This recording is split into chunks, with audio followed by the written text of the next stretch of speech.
अस्सलाम वालेकुम students, this is your biology teacher Faisal Saeed. Students, इस वक्त हम chapter 5 growth and development from your second year के ऑडियो वीडियो लेक्चर में एमसीक्यू सॉल्यूशन डिस्कस करेंगे। सबसे पहला एमसीक्यूज़ है मेरिस्टेम्स। अच्छा, मेरिस्टेम्स वो तमाम ऐसे टिश्यूज़ होते हैं which have the ability to divide and redivide, और इनका मेन फंक्शन जो है वो ग्रोथ के प्रोसेस में हेल्प करना होता है। लेकिन जो परमानेंट टिश्यूज़ होते हैं वो ग्रोथ की बजाय सपोर्ट में हेल्प करते हैं, जो chapter number 2 support and movement में डिस्कस कर चुके। Meristems found at the tip of roots and shoots are called. जितने भी मेरिस्टेम हैं जो प्लांट्स की रूट और उनकी शूट्स यानी कि उनकी जो स्टेम है उनकी टिप पर पाए जाते हैं, वो सारे के सारे एपिकल मेरिस्टेम कहलाए जाएंगे। हम क्या कहते हैं? एपिकल। और ये प्राइमरी ग्रोथ को फैसिलिटेट करते हैं। एमसीक्यू नंबर 2 है, during cell division the number of cells increases. Cell division में नंबर ऑफ सेल्स इंक्रीज होते हैं।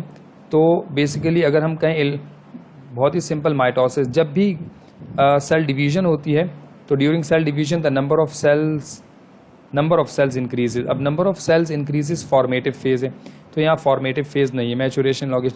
तो बेसिकली कंटिन्यूसली माइटोसिस की मदद से ही नंबर ऑफ सेल्स इंक्रीज होंगे। 3, at the cephalic end of the primitive streak. अच्छा, प्रिमिटिव स्ट्रीक डेवलपमेंट ऑफ चिक के टॉपिक में जो सबसे बीच में स्ट्रक्चर था उसको प्रिमिटिव ग्रूव या प्रिमिटिव स्ट्रीक कहते हैं, जो एक्टोडर्म में थी। अच्छा, सिफेलिक एंड का मतलब है जो हेड की तरफ पार्ट है उसका जिक्र हो रहा है, ठीक है। तो हेड का पोर्शन चिक का, उसका जिक्र हो रहा है। At the cephalic end of primitive streak closely packed cells form a local thickening known. तो हेड की तरफ जो उभरे हुए सेल्स थे जिनको हैंसन्स नोड कहते थे, वो हैंसन्स नोड सिफेलिक एंड पर बनता है। और यही हैंसन्स नोड बाद में, अगर कोई पूछे Hensen's node will develop into the dash part of the chick, तो आप उसको कहेंगे Hensen's node will develop into the brain of the chick, ठीक है। The cavity formed between somatic and splanchnic mesoderm. जब भी सोमैटिक और स्प्लैंक्निक मीजोडम के दरमियान कैविटी बनेगी, हम उसको क्या कहेंगे? उसको गैस्ट्रोसील कहेंगे, ठीक है। या वो कैविटी गैस्ट्रोसील ही कहेंगे क्योंकि वो बेसिकली स्टोमैक कैविटी के अकॉर्डिंगली डिस्कस हो रहा है। 5, इन 24 आवर्स चिक एम्ब्रियो, यानी 24 आवर का चिक एम्ब्रियो है, the folding of neural tube is clearly visible in. कौन से स्टेज में वो क्लियरली विजिबल होगा? वो बेसिकली विजिबल होगा आपको, जो फोल्डिंग है वो आपको न्यूरोला स्टेज पे, यानी न्यूरोलेशन वाली जो स्टेज है उस पे विजिबल होगा। Number 6, the size of Acetabularia. Acetabularia alga है जिसके ऊपर रोल ऑफ न्यूक्लियस का एक्सपेरिमेंट किया गया था। द साइज ऑफ एसिटाबुलेरिया में up to several centimetre, though it has one nucleus. सिर्फ एक ही न्यूक्लियस होता है, वो भी इसकी बेस में मौजूद होता है। The negative physiological change in our body are called ageing. Body में नेगेटिव फिजियोलॉजिकल चेंजेस होंगे, वक्त के साथ साथ सेल्स डिटेरियोरेशन होगी, एजिंग यानी बुढ़ापा कंसिडर किया जाएगा। इन माइक्रोसेफेले, जिसमें स्कल का साइज छोटा रह जाता है, the individuals are born with a small skull. तो ये बेसिकली एबनॉर्मल डेवलपमेंट है जिसमें उसको माइक्रोसेफेले कहेंगे। Number 9 MCQs, gradual growth through a series of progressive change is called. यानी ग्रेजुअल ग्रोथ अगर हो रही है through a series of progressive changes, हम उसको, अब सीरीज ऑफ प्रोग्रेसिव चेंजेस हो रही है तो हम इसको डेवलपमेंट कहेंगे। प्रोग्रेसिव चेंजेस को सिर्फ हम डेवलपमेंट कहेंगे। The study of developmental change is known as. Developmental changes को हम डेवलपमेंटल, तो हम इसको डेवलपमेंटल बायोलॉजी कहेंगे, जो सिर्फ डेवलपमेंट के प्रोसेस से रिलेटेड स्टडी है, वरना एम्ब्रियोलॉजी में पर्टिकुलरली एम्ब्रियोलॉजिकल डेवलपमेंट की बात होती है, ठीक है। Then we have MCQs number 11, as a fertilized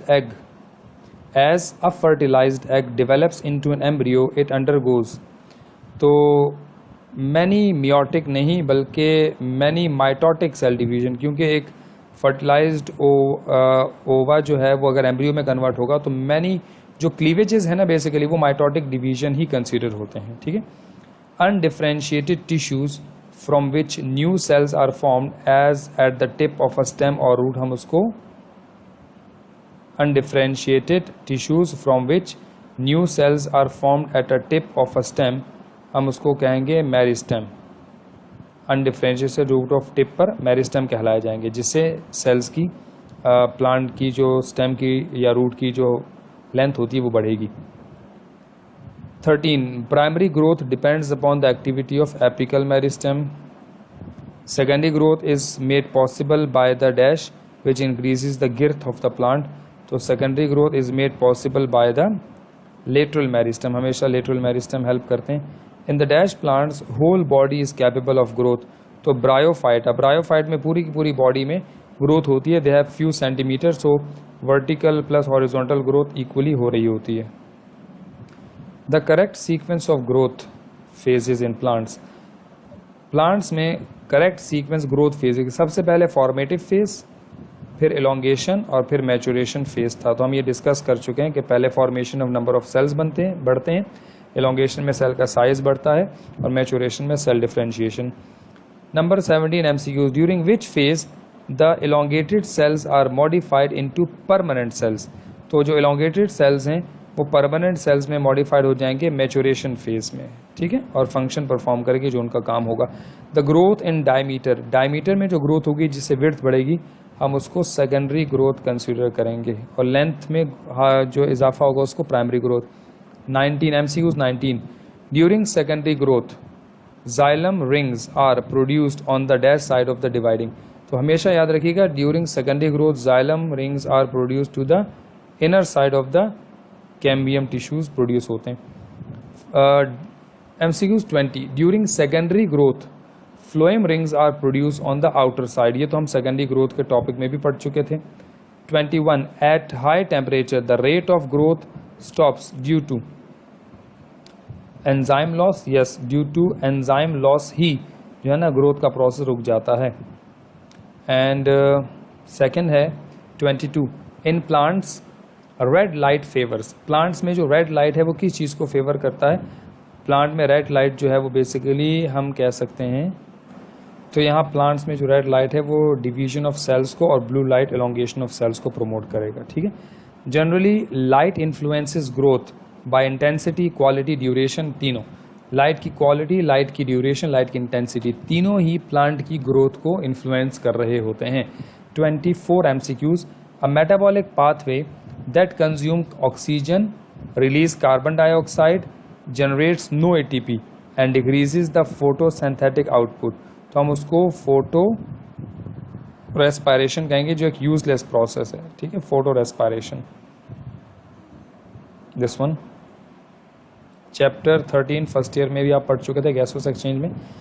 25 MCQs, the internal factor that influence the growth of plants are, genes भी हैं, हार्मोन्स भी हैं, यस, दोनों ही इंटरनल फैक्टर्स हैं। और एक्सटर्नल फैक्टर में लाइट है, वाटर है, टेम्परेचर है, एयर है, न्यूट्रिएंट्स है, सब एक्सटर्नल फैक्टर्स हैं। MCQs 26, one of the most important correlative या कोरिलेशन इफेक्ट इन प्लांट। तो one of the most important correlative effect in plant is apical dominance. Apical dominance plants में lateral growth of the branches को inhibit कर रहा होता है due to the presence of oxygen.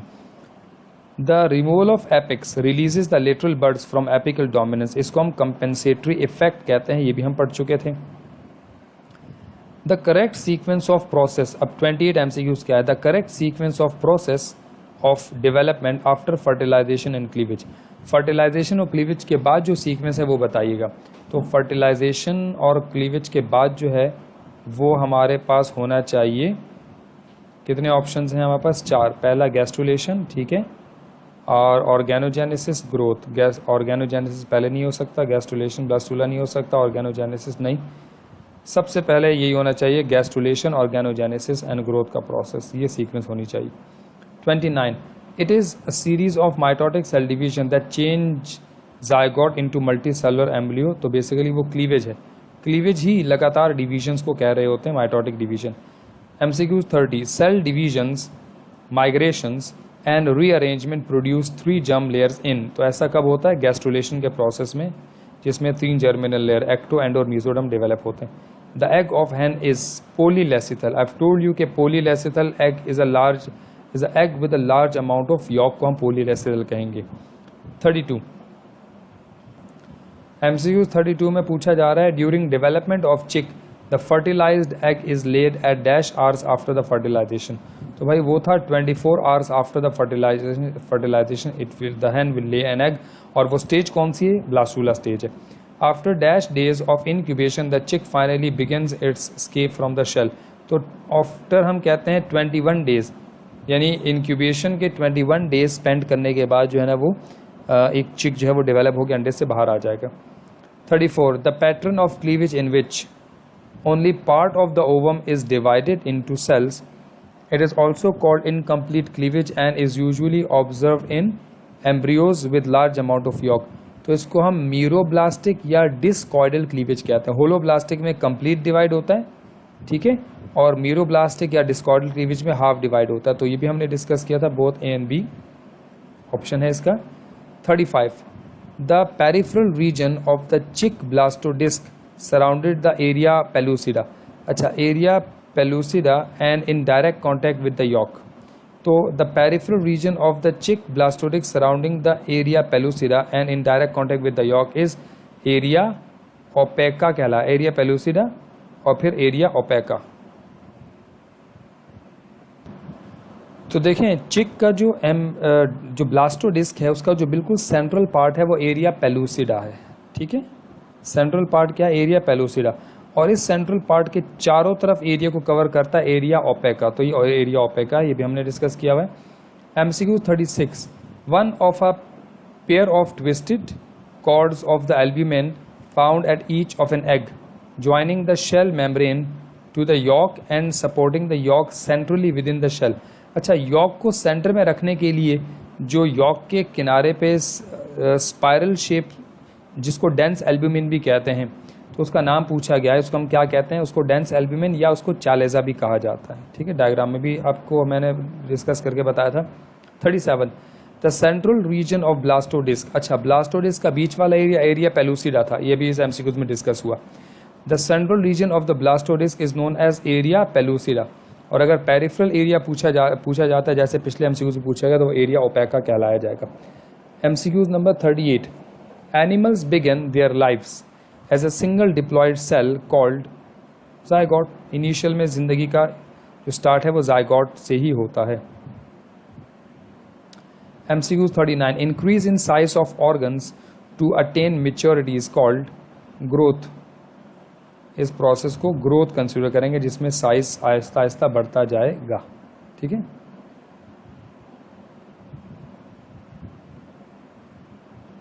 Due to MCQ 40 है due to the migration of mesodermal cells from the epiblast a groove is formed. इस groove को primitive groove कहते हैं या प्रिमिटिव स्ट्रीक भी कहते हैं, जो बीच की लेयर थी जिसमें से पार्टीशन हो गई थी। 41 the hypoblast is mainly presumptive. अच्छा, हाइपोब्लास्ट प्रिजम्पटिव मतलब आगे जाके क्या बनेगी? तो हाइपोब्लास्ट प्रिजम्पटिव एंडोडर्म होती है, ये रही हाइपोब्लास्ट एंडो। अच्छा, एक्टोडर्म और मीजोडर्म जो है ना वो एपीब्लास्ट से बनते हैं, और एंडोडर्म हमेशा हाइपोब्लास्ट से बनती है, endoderm. 42 coelom is formed from. Coelom हमेशा किससे बनता है? तो सिलोम मीजोमेयर से बनता है, सेंट्रली मीजोमेयर से बनेगा। 43 in 24-hour chick embryo the folding of the neural plate are clearly visible at this stage embryo is called। तो हमने बताया था वो न्यूरोला स्टेज होता है, यस, और इस पे जो है ना हम न्यूरोला कंसीडर करेंगे। 44 a tube of tissue formed by a thickening and rolling up of the neural plate during embryonic neurulation it will later form the brain and the spinal cord of the animal this is called. तो जो brain और spinal cord of animal बन जाएगा हम उसको neural tube कहेंगे, वो neural tube है, ठीक है। 45 the dash is the process of selection of activation of some genes by a cell which are not activated by other cells of the embryo. तो ये जो प्रोसेस है जिसमें सेल्स को दूसरे सेल्स ट्रिगर करते हैं या इन्फ्लुएंस करते हैं, उसको सेल इंडक्शन कंसीडर करेंगे, ठीक है। नंबर 46 क्या है? When the primitive streak reached its maximum length, the cells of the most anterior region of the streak appear morphologically distinct. This region is known as, जो anterior region है वो Hansen's node कहलाया जाता है, हमने पहले भी डिस्कस किया था. The situation where one embryonic tissue influences another so that the responding tissue differentiate is known as induction. हम इसको embryonic induction भी कहते हैं या simple induction भी कहेंगे. The control development of cap in Acetobulleria. अच्छा, Acetobulleria alga में जो कैप की डेवलपमेंट है उसको कंट्रोल करने के लिए न्यूक्लियस होता था, is through production of the developmentally active substance in nucleus. Basically role of nucleus discuss किया था हमने, इसमें न्यूक्लियस का रोल था. The study of degenerative change in ageing is called gerontology. तो एजिंग की स्टडी को हम गैरेंटोलॉजी कहेंगे. And the science of studying and treating malformation and monstrosities of organism is called. तो यहाँ पे हमसे डिस्कस हो रहा है कि science of studying and treating malformation यानी abnormal development and monstrosities unusual development या फॉर्मेशन ऑफ बॉडी पार्ट्स को क्या कहेंगे. तो एबनॉर्मल डेवलपमेंट को हम टेराटोलॉजी कहते हैं. ठीक है. This one 51. The normal process of development is disturb by abnormalities. These abnormalities are due to. तो एबनॉर्मेलिटीज की वजूहत क्या हो सकती है. UV radiations, abnormal chromosome number, abnormal function of glands. Yes, all of these सभी एबनॉर्मल डेवलपमेंट की reasons हो सकती हैं. Notochord is formed. नोटोकॉर्ड किससे बनता है. नोटोकॉर्ड बनता है आपके पास मीजोडर्म से. ठीक है. तो एपीमियर या मीजोमेयर, तो हम कंसिडर करेंगे मीजोमेयर से. Then we have 53 MCQs. Number 53. A condition in which heart is present toward the right side of the chest. Normally we have left side tilt hota hai heart, but some human being will have right side. Condition को dextrocardia कहा जाता है. abnormal development. Decreased ability or inability of blood to clot ना हो तो haemophilia कहते हैं हम उसको. ठीक है. Turner syndrome is female sexual defect कहलाया जाता है. टर्नर सिंड्रोम मोनोसोमिक कंडीशन है, सेल साइकिल में पढ़ चुके हैं आप. एबनॉर्मल डेवलपमेंट ही कंसीडर होगा ये. A condition characterise by split in the upper lip and the gap in the roof of the mouth is, हम इसको क्लेफ्ट पैलेट कहेंगे. एबनॉर्मल डेवलपमेंट ही है ये भी. Which one of the following is correct about thalassaemia. Decrease clotting, increase clotting, abnormal sickle shape and fragile RBCs with this one. Fragile RBCs with abnormal haemoglobin. Sickle shape नहीं होता लेकिन improper haemoglobin formation होती है. 58. Which one of the following is correct about microcephalus. Small skull. Yes. तो microcephaly is a condition of a small size of the skull. Grey crescent. The grey crescent is present in eye of the frog. बिल्कुल नहीं है. Zygote of the frog यानी कि वहाँ पे cytoplasm का जो रोल है उसमें हमने डिस्कस किया था. The flowering process is a dash response. तो फ्लावरिंग प्रोसेस बेसिकली अगर हम कहेंगे तो वो एक ग्रेविट्रॉपिक नहीं होगा, फोटोट्रॉपिक नहीं होगा, फोटो पीरियोडिक रिस्पॉन्स होगा. फोटोट्रॉपिक मतलब टूवर्ड्स लाइट. तो फ्लावरिंग लाइट की वजह से तो हो सकता है मगर लाइट की तरफ नहीं है, तो फोटो पीरियोडिक जो है ना वो रिस्पॉन्स कहलाया जाएगा. So these are the MCQs from your chapter 5 growth and development. Thank you students.